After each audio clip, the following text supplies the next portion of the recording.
வகுப்பு 4. தலைப்பு: நீர் மாசுபாடு, பாதுகாப்பான குடிநீர். வணக்கம் மாணவ செல்வங்களே. நாம் தினமும் தண்ணீரை குடிக்கிறோம். ஆனால் எந்த தண்ணீர் குடிப்பதற்கு பாதுகாப்பானது என்பதை நீங்கள் அறிவீர்களா? தண்ணீரை குடிப்பதற்கு பாதுகாப்பானதாக மாற்ற நாம் என்ன செய்ய வேண்டும்? வீட்டில் தண்ணீரை எவ்வாறு சேமித்து வைக்க வேண்டும்? நாம் சரியாக பராமரிக்காமல் தண்ணீரை மாசுபடுத்தினால் எந்த நோய்கள் பரவுகின்றன? அனைவருக்கும் பாதுகாப்பான குடிநீர் வழங்க அரசாங்கம் என்னென்ன திட்டங்கள் அறிமுகப்படுத்தியுள்ளது? வகுப்பு 4 சுற்றுச்சூழல் அறிவியலில் நீர் என்ற பாடத்தில் இருந்து பாதுகாப்பான குடிநீர் மற்றும் நீர் மாசுபாடு, அதன் தீமையான விளைவுகளை பற்றி கற்றுக்கொண்டு இந்த அனைத்து கேள்விகளுக்கும் பதில்களை காண்போம்.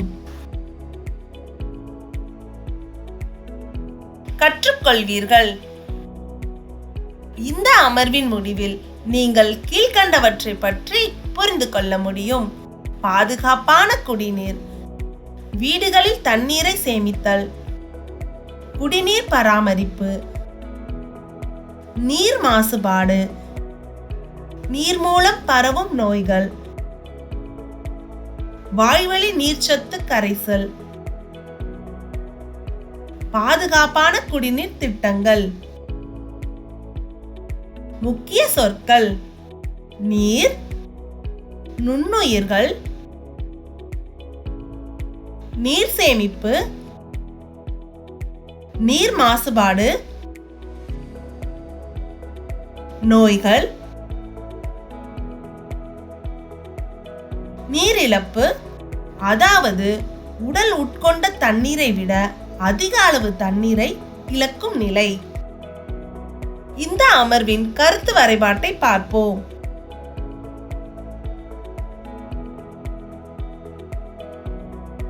நாம் குடிக்கும் போது நமது ஆரோக்கியத்திற்கு தீங்கு விளைவிக்காத நீர் பாதுகாப்பான குடிநீர் என்று அழைக்கப்படுகிறது. தூய்மையான நீருக்கு சுவை, மனம் அல்லது நிறம் கிடையாது. நமக்கு எல்லா நேரங்களிலும் தண்ணீர் தேவைப்படுகிறது. எனவே நாம் தண்ணீரை வீடுகளில் சேமித்து வைத்து தேவைப்படும் போது அதை பயன்படுத்திக் கொள்கிறோம். முன்பெல்லாம் தண்ணீரை சேமிக்க பித்தளை, செம்பு மற்றும் மண்பானைகள் பயன்படுத்தப்பட்டன.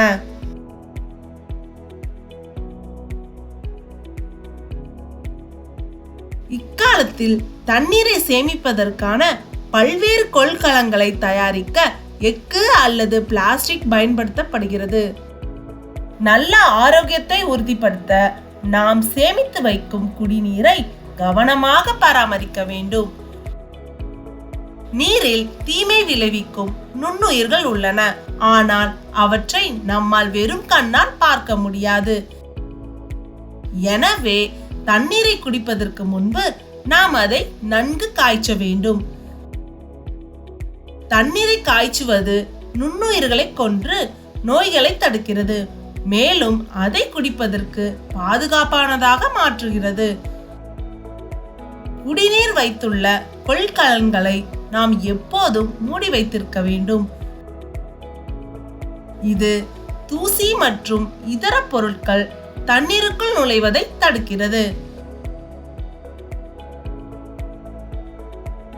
கொள்கலனில் இருந்து தண்ணீரை எடுக்க நீண்ட காம்புடைய கரண்டியை பயன்படுத்த வேண்டும். எடுத்தவுடன் மூடியை உடனடியாக மூடிவிட வேண்டும்.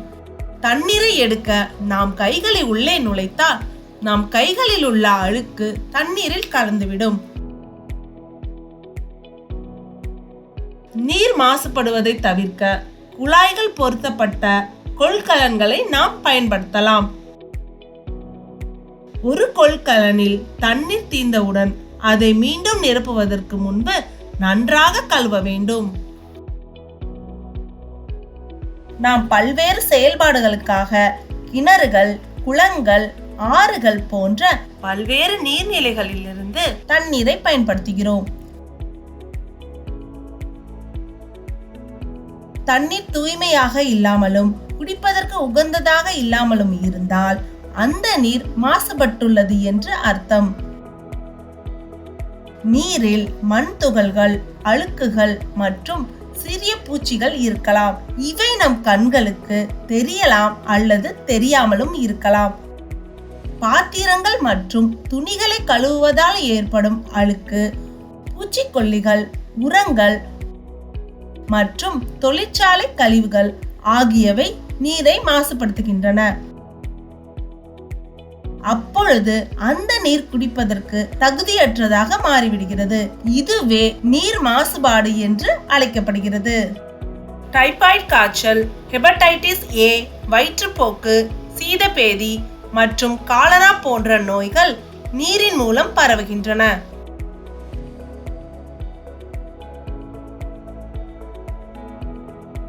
இவற்றை சரியான நேரத்தில் முறையாக கவனிக்காவிட்டால் உயிரிழப்பு கூட ஏற்படலாம். வாந்தி மற்றும் வயிற்றுப்போக்கு ஏற்படும் போது உடலில் உள்ள நீர்ச்சத்தை உடல் இழக்கிறது. இதனால் நோயாளி மிகவும் சோர்வடைகிறார். நாம் கவனமாக இல்லாவிட்டால் இது ஆபத்தானதாக முடியும். இதுவே நீரிழப்பு என்று அழைக்கப்படுகிறது.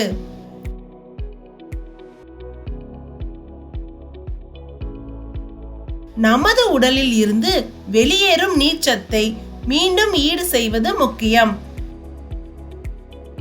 இது போன்ற நேரங்களில் நாம் நிறைய தண்ணீர் குடிக்க வேண்டும். நீரிழப்பை தவிர்க்க நோயாளிக்கு உப்பு, சர்க்கரை மற்றும் தண்ணீர் கலவையை கொடுக்க வேண்டும். இது வாய்வழி நீர்ச்சத்து கரைசல் அல்லது ORS என்று அழைக்கப்படுகிறது. கிராமப்புறங்களில் பொதுமக்களுக்கு தூய்மையான குடிநீர் வழங்குவதற்கு கிராம ஊராட்சி பொறுப்பாகும். கிராமப்புற குடிநீர் திட்டங்களின் கீழ் மேல்நிலை நீர்த்தேக்க தொட்டிகள் கட்டப்படுகின்றன. இத்திட்டத்தின் மூலம் வடிகட்டப்பட்ட மற்றும் பாதுகாப்பான குடிநீர் வீடுகளுக்கு விநியோகிக்கப்படுகிறது.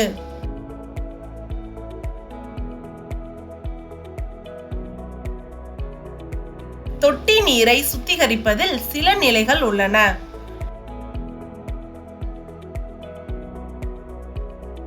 குளம் அல்லது ஆறுகளில் இருந்து எடுக்கப்படும் நீர் படிவு தொட்டிகள் எனப்படும் பெரிய தொட்டிகளுக்கு இறைக்கப்படுகிறது.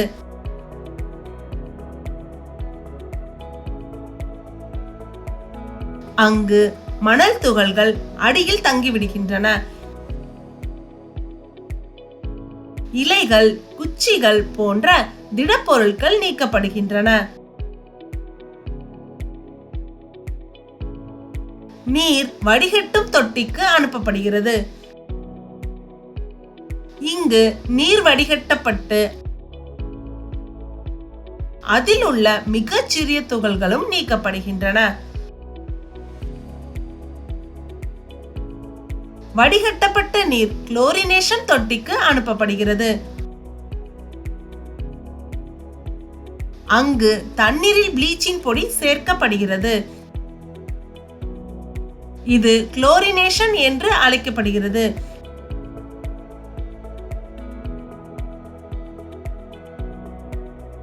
இது நீரில் உள்ள கிருமிகளை கொல்ல உதவுகிறது. குளோரினேஷன் செய்யப்பட்ட பாதுகாப்பான நீர் பெரிய மேல்நிலை நீர்த்தேக்க தொட்டிகளுக்கு இறைக்கப்படுகிறது. மேல்நிலை தொட்டிகளில் உள்ள நீர் குழாய்கள் மூலம் நமது வீடுகளுக்கு விநியோகிக்கப்படுகிறது. நமது மற்ற விலைமதிப்பற்ற பொருட்களை பாதுகாப்பது போலவே நாம் தண்ணீரையும் மிகவும் கவனமாக பாதுகாக்க வேண்டும். சேமித்து வைக்கப்பட்ட தண்ணீர் வீணாவதற்கோ அல்லது அசுத்தமடைவதற்கோ நாம் அனுமதிக்க கூடாது. நினைவில் வைக்க வேண்டியவை: 1. நாம் குடிக்கும் போது நமது ஆரோக்கியத்திற்கு தீங்கு விளைவிக்காத நீர் பாதுகாப்பான குடிநீர் என்று அழைக்கப்படுகிறது. 2. தண்ணீரை காய்ச்சுவது நுண்ணுயிர்களை கொன்று நோய்களை தடுக்கிறது, மேலும் அதை குடிப்பதற்கு பாதுகாப்பானதாக மாற்றுகிறது. 3. தண்ணீர் தூய்மையாக இல்லாமலும் குடிப்பதற்கு உகந்ததாக இல்லாமலும் இருந்தால் அந்த நீர் மாசுபட்டுள்ளது என்று அர்த்தம். 4. டைபாய்டு காய்ச்சல், ஹெப்படைட்டிஸ் ஏ, வயிற்றுப்போக்கு, சீதபேதி மற்றும் காலரா போன்ற நோய்கள் நீரின் மூலம் பரவுகின்றன. 5. நமது உடல் உட்கொள்ளும் திரவத்தை விட அதிக அளவு திரவத்தை இழக்கும் போது நீரிழப்பு ஏற்படுகிறது. 6. நீரிழப்பு குறைபாட்டை தடுக்க உப்பு, சர்க்கரை மற்றும் தண்ணீர் கலந்த கலவையை உட்கொள்ள வேண்டும். 7. கிராமப்புறங்களில் வசிக்கும் மக்களுக்கு தூய்மையான குடிநீர் வழங்குவதற்கு கிராம ஊராட்சி பொறுப்பாகும். 8. தண்ணீரை முறையாக சேமித்து வைக்க வேண்டும், மேலும் கவனமாக பயன்படுத்த வேண்டும்.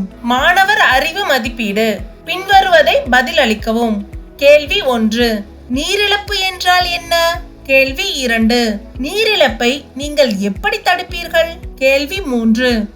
ORS என்பது டேஷ் ஆகும். கேள்வி 4. நீர் மாசுபாடு என்றால் என்ன? கேள்வி 5. நீர் மூலம் பரவும் நோய்கள் யாவை? கேள்வி 6.